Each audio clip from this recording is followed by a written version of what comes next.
la primera vértebra y luego ya de aquí, como les mencionaba, asciende mi vértebra, mi arteria vertebral y penetra a nivel del foramen magnum, ¿sí? Aquí vemos la forma también que es triangular en este caso de esta primera vértebra. Entonces, estas son las características específicas que tiene mi atlas. Masas laterales, un arco anterior, un arco posterior, tiene la fosita donde se va a articular la cabeza de la apófisis odontoides, que es de la segunda vértebra. Y las características específicas que va a tener en este caso mi segunda vértebra, o denominado también axis, es que va a tener un cuerpo, más bien es un cuerpo que está más bien alargado en sentido vertical, y va a tener una saliente superior, que sería la apófisis odontoides, y tiene esa apófisis odontoides, va a tener una cabeza, un cuerpo, va a tener una zona de carilla articular anterior y otra posterior, que va a permitir que a través de esa zona donde descansa esta cabeza de mi apófisis odontoides, permite el movimiento, ¿sí? Para girar lo que es la parte de mi cabeza, obviamente ya una vez que se establece la articulación con lo que sería primera y segunda vértebras cervicales, ¿sí?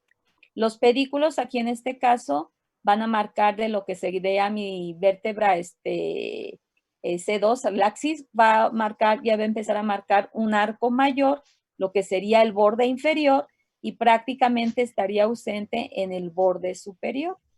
Esta es la primera vértebra y el atlas, y este es el axis. Entonces aquí mi apófisis odontoides con su cabeza, con su cuello, sus masas laterales, el vestigio que hay aquí del foramen vertebral, lo que sería la parte de mi apófisis transversa, mis pedículos, y en la parte posterior empieza a ver un poquito ese vestigio de lo que sería la parte de mi apófisis posterior que encontraríamos, ¿sí?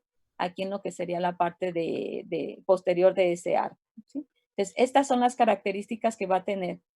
Mi segunda vértebra tiene una apófisis odontoides, el pedículo inferior es más pronunciado, mínimo en el superior, lo que es la parte de posterior empieza a ver ese vestigio de la apófisis espinosa. Si se fijan la zona de transición, cómo se va dando aquí, y ya tienen esos dos tubérculos en la parte posterior, y aquí sobre esta parte, pues en la parte lateral vendría mis forámenes transversos. Nuevamente aquí lo que sería la parte de lo que es mi axis, lo que se refiere a la parte de esta apófisis espinosa, ya se empieza a ver bifurcado con esos dos tubérculos. En la apófisis transversa vemos el foramen, ¿sí? Aquí que vamos a encontrar. El foramen vertebral tiende a ser también igual ya a tener una forma ya más bien triangular, lo que sería la distribución de esta vértebra. Esta sería la parte anterior, esta sería la parte posterior, y esta fosita, esta saliente es la que va a descansar aquí en esta fosa de lo que es mi atlas. ¿Y qué característica específica tiene sobre todo la séptima vértebra cervical? Si nosotros flexionamos ligeramente la parte de nuestro cuello hacia adelante, la séptima vértebra es la que va a estar más saliente y empieza a haber ya algunos cambios de transición en relación a la forma que tiene tanto el cuerpo como el foramen. Pero aquí sobre todo, una característica aparte de que es la más saliente, ya lo que es la parte de mi apófisis espinosa prácticamente ya nada más tiene una tuberosidad, y ya la zona de transición en cuanto a la dimensión que tiene el foramen transverso, el foramen transverso ya tiende a ser más pequeño. Ahora, ¿cuáles son las características específicas que tiene lo que son mis vértebras torácicas? También tienen un cuerpo, tienen pedículo, tienen carilla articular superior, carilla articular inferior, tienen apófisis transversa, tienen lámina y tienen apófisis espinosa. Pero ¿cómo va a ser su cuerpo? Su cuerpo ya más bien tiende a ser redondeado. A lo mejor esta es un poquito la transición de las primeras vértebras, pero ya lo que son más las partes de la región inferior, más bien su cuerpo tiende a ser redondeado y tiende a ser perdón, estaba enseñando el foramen vertebral.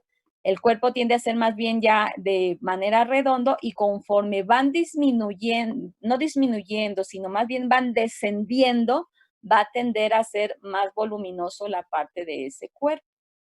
Lo que se refiere aquí en la parte lateral que van a tener nuestros cuerpos, aquí vienen una de las características específicas que van a diferenciar una vértebra torácica.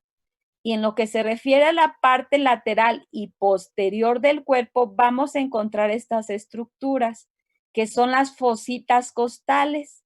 Y vamos a encontrar una fosita costal superior y encontramos una fosita costal inferior también en lo que es la parte lateral y posterior de lo que es la parte del cuerpo. Y aquí es donde va a unirse lo que es la parte de mi cabeza, de lo que es mi costilla. Mi cabeza de la costilla tiene una forma tiene un vértice, lo que es la parte de mi costilla, ¿sí? Y lo que es el borde superior de lo que es mi cabeza de la costilla, ensambla en una parte de una de las fositas costales que tiene el cuerpo de esa vértebra. Aquí en esta parte inferior, veo yo, tengo una vista lateral de lo que es la parte de